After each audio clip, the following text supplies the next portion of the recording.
top left in the red. Following the trend of all Terrans today, it is MTW SuperNova. Up a game, one game away from clinching that spot in Code A Purgatory, where no matter what, you go to the up and downs. You're not out. You don't have to requalify. He let out a sigh there, indicating he's relieved at his position. To the bottom right, the LGIM Protoss. He's been around forever. Will this be his time to get into Code S? He is LGIM first. I like the jacket. Not wearing it there because it's getting too hot in the booth. Gets a bit stressful. You know, some people really get hot when they play. I'm one of those. I remember my apartment in Atlanta before I moved to Seoul. I'd be laddering for hours, and it was in the summer, and I'd have AC on, and I'd have this massive fan behind me. And still, no matter what, after the ladder session, I'd have some sweat. Be sweating it. Just happens for me. I get stressed out, moving fast, thinking a lot. StarCraft 2 will do that to you. Especially back when I was playing Protoss versus Terrans on some of caverns, that gold base with the planetary. That gets really stressful. SuperNova gets the gas. Obviously, first does too. Someone ever introduces me a gasless Protoss versus Terran build, but that's not a 2-gate proxy. I might give him a Nobel Prize. We'll see if first ones take the second gas or not, though. That's the more important question. And what is SuperNova going to do with his gas? Will he go for one of these Hellion drop builds that is so good? Or is he going to go for... look at that, by the way. This is one of those gasless builds, and I guess first gets the Nobel Prize, because he went for Nexus before gas. But, will SuperNova go for the Hellion builds where you either... There's several different variations. One of which is you go Reactor Hellions and you get a dropship and you just stop your opponent at every turn. You know, he tries to run down to defend at the natural, then you drop into the main. You got Hellions coming both sides. That's not what we're going to see because he's actually doing what looks to be a Marauder expand. This is something from 2010. Concussive shells now. The strengths of this build lie in that you get your Marauders out early. They're useful to attack and also to defend. Why is this build not used anymore, you may ask? Well, the reason is maps are much larger in 2012 and approaching 2013 than they were in 2010. So even though Marauders are great defensively in this matchup, you delay your command center, and nowadays it's much harder to actually put successful pressure on your opponent with Marauders on maps of these sizes. And Tomb Valley even is bigger than a lot of maps back in 2010, even though it's one of the smaller maps in our pool. That's why it's being used here. It's actually pulling a ton of SCVs with this. This is not what I expected. I think this is a reaction to what he's seen. He's seen already that his opponent went for that fast Nexus and therefore is not going to have a lot of units to defend. This is a great split decision here by SuperNova based on the scouting information he has. He started a Reaper to follow this up, but he actually canceled it. I guess he decided he wanted the more DPS of the Marauder to reinforce rather than the speed of the Reaper to come through. Bunker will have to be canceled, but it's going to be the first of many that are started. And this is going to be his first glimpse of the train. The train comes in, the probes need to be pulled here. If those bunkers finish, he's going to be in a lot of trouble. There's already 2 Stalkers out, though. He's going to target down the Stalkers with the Marauders and fight the Zealot. Well, I mean, he fight the Zealot when it's away from the Stalkers like this, but he needs to keep the probes at bay with the SCVs. He's doing it just right. This is so hard for first to micro. He's trying to go back and get some extra minerals at the natural, but if this bunker finishes, the Nexus is basically over. And the bunker does finish. Now, how does first respawn? Does he run around? He could go for a run around and go for a counterattack with the Stalkers, get a forward pylon up maybe, if he can get a probe out. He's definitely not saving that Nexus. That is absolutely not happening. First decides to do nothing, though. With the position of the bunker, he can't even pick off SCVs that are attacking the Nexus. The probes try to escape. Ah, may lose a Stalker, and he does. This is excellent for SuperNova because now he can send his SCVs home. He's got 2 CCs. And first has 1 command center. He's making the Robo, likely for Immortal production. He may also make a Warp Prism to send it forward and do put on some attacks. If first makes another Nexus, he's basically going to have to accept to be behind. SuperNova leaves only one Marauder in the bunker, because he knows that trying to set up a heavy container isn't even necessary. I mean, it actually causes more risk than reward. Leaving one Marauder in the bunker means that if he tries to send one probe down, for example, then he's gonna actually just lose it. And now he can send this down. He wants to pull the Zealot back. This doesn't really matter all too much. Marauder tries to scout. No salvage on the bunker. He makes the Nexus. And the thing is, I'm not sure how I feel about this choice. Obviously, when you're in first position, you think, well, his command center was a little bit later. I got some mining from my Nexus. And in fact, I'm going to check. I'm going to click on mineral patches right now. He mined less than 200 minerals in that Nexus. He did not get enough of a return for it to be like, oh, well, I can just remake this, that's fine. Especially considering SuperNova has 2 mules at a time right now, coming down. His economy is much better, and also he's built a composition that's Marauder heavy, which is really strong, that he's going to be able to carry throughout the rest of the game. The one thing he's behind on is tech, in that he doesn't have any factory tech. He's not going to be able to get medevacs out. He's going to have to put pressure on with the Marauders he's made, off of these barracks as well. With Stim, he's going to attack. He's going to check for a third base. But this is so critical. Again, SuperNova is able to get in here with the SCV to scout. You guys maybe see it this time. Yeah, you see it. And he gets that scout off. That's so important. A Stalker will fall, actually, poking up here. He actually didn't see the Nexus. I'm checking the vision right now, and he did not actually see it. No even view of the Warp Rift, and nothing on the minimap, so he's not 100% certain. With the sentries being there like that, though, it all points to there being a Nexus. Why would there be sentries there otherwise? It doesn't make any sense. SuperNova with all the information in the world, how does he use it? Robotic support bay going down for first, which is a must. Whether he only makes one Colossus, he needs at least one. Obviously, the Forge goes down for the +1 armor, and we're just seeing every single Protoss stick to this like it's the rule now, which is actually so different than what we've seen Protoss versus Terran in the past. It was like you make your own build. That's how things were early this year, and even in 2011. It was like, for Protoss players, you make your own build, there's a lot of timing attacks that are really scary. But nowadays, it's like people are just following the rule of one Colossus, get the +1 armor, and then see what you see and react to it.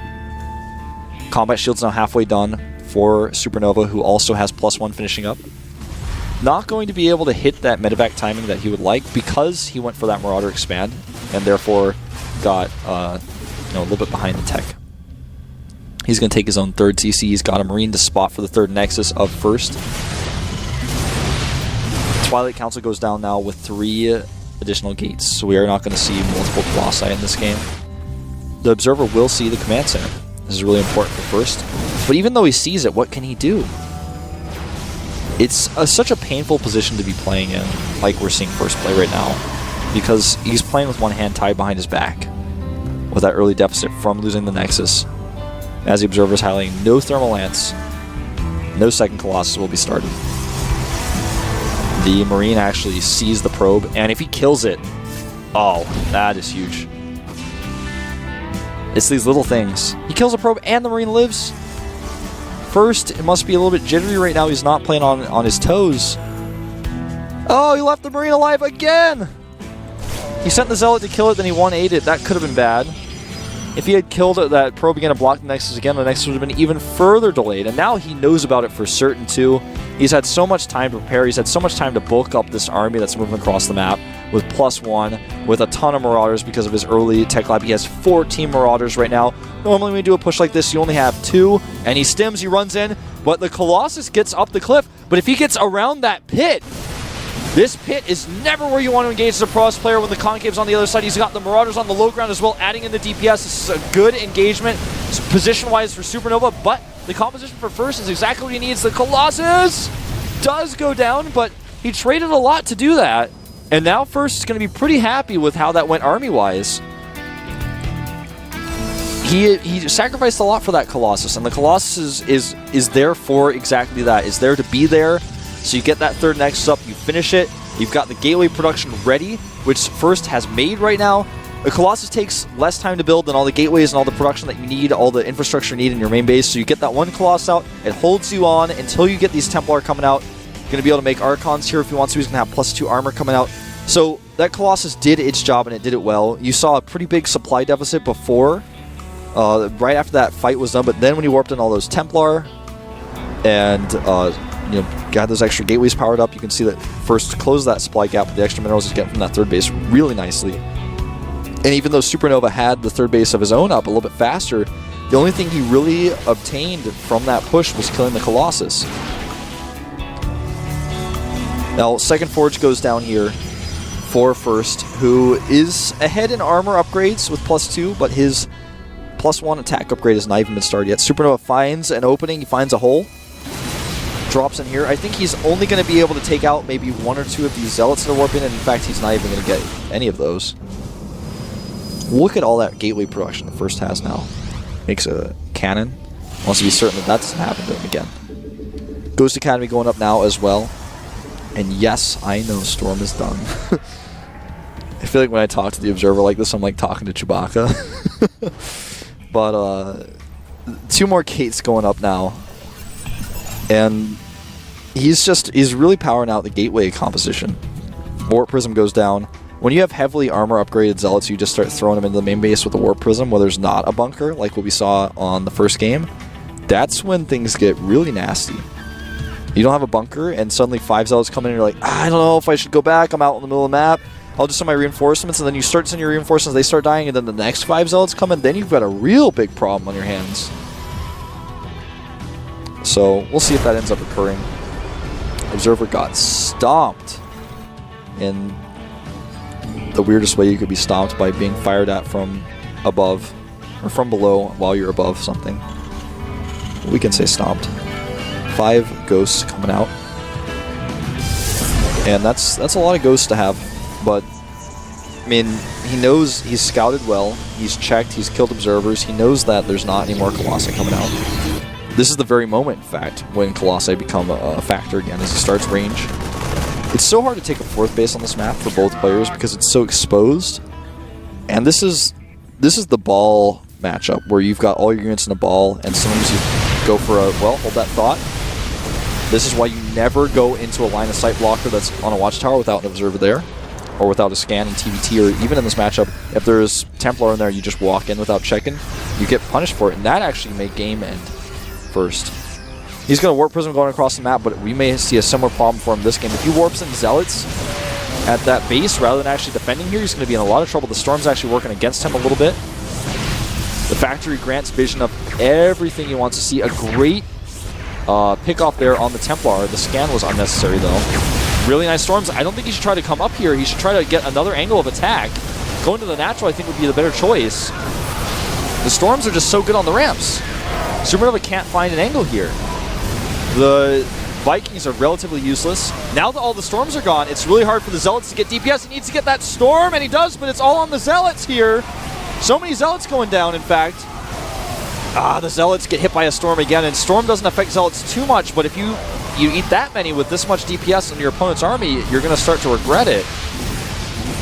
Another Zealot will go down here. He scans up. He wants to see if there's any Storms left. And I think he's going to take the pylon and leave. Well, more reinforcements coming across, and a lot of them are ghosts. He wants to hit an EMP here. Dodges that Storm. That was a very important dodge. First is on his last legs right now. He may just die here. He's got another Nexus up to the left side of the map, but will he ever even be able to use it?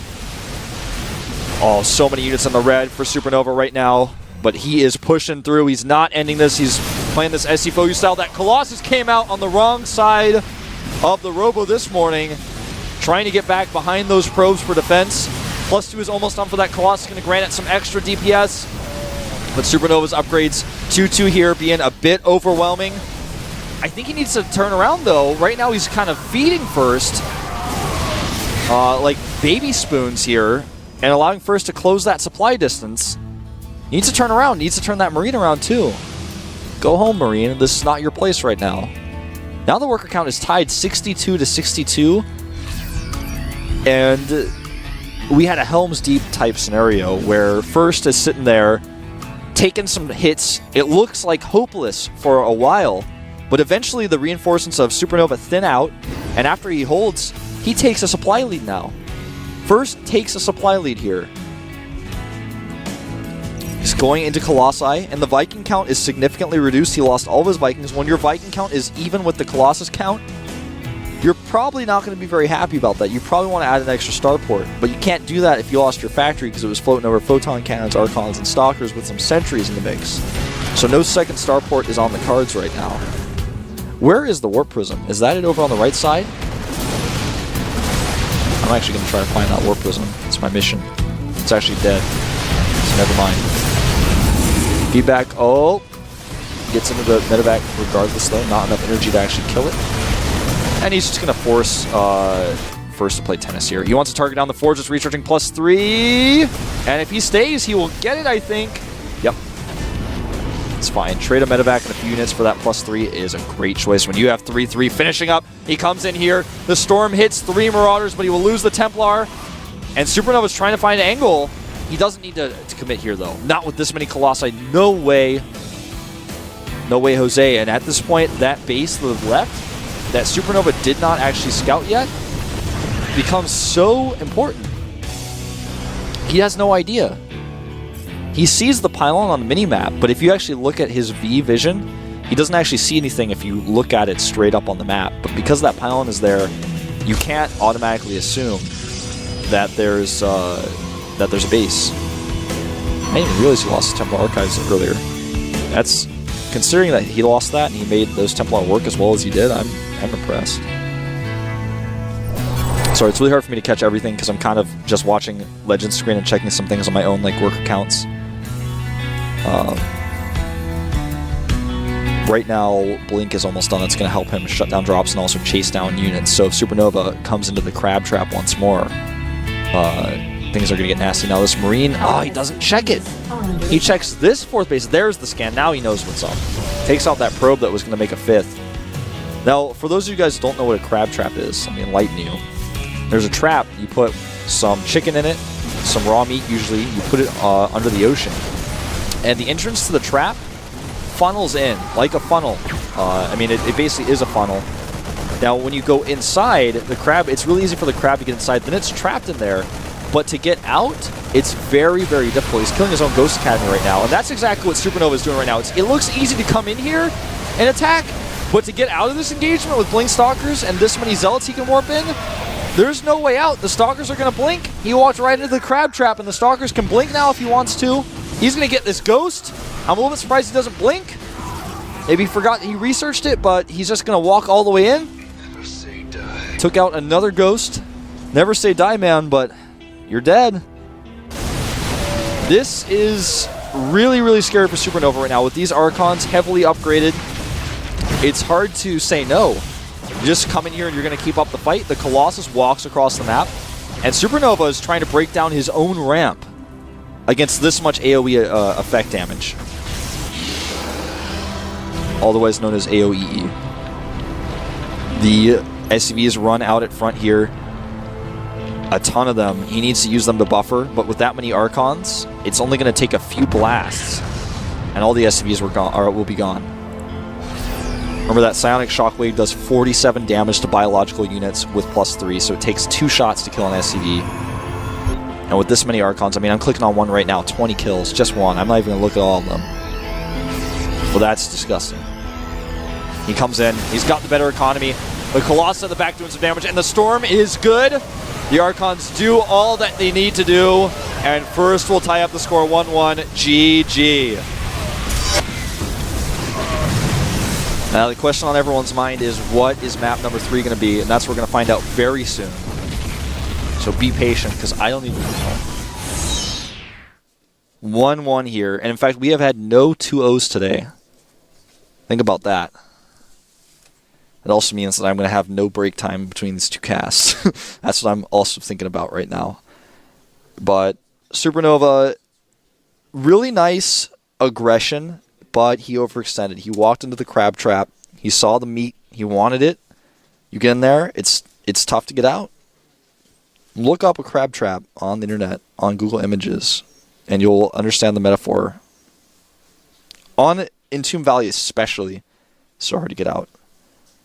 You've got those choke points, you've got the ramps. You get up there, storms are going to be on you like angry wasps out of a hive. Now the third and final map, I'm clicking on it, is Whirlwind. Really big map. So we'll probably see another late game scenario here. Map is not started yet. Oh, because he needs to go to the bathroom first does. So we need a slight break here for him. I'm actually going to take this moment to rest my voice. And I'm going to take a vocal break here. When I come back, we will be in the game. See you then.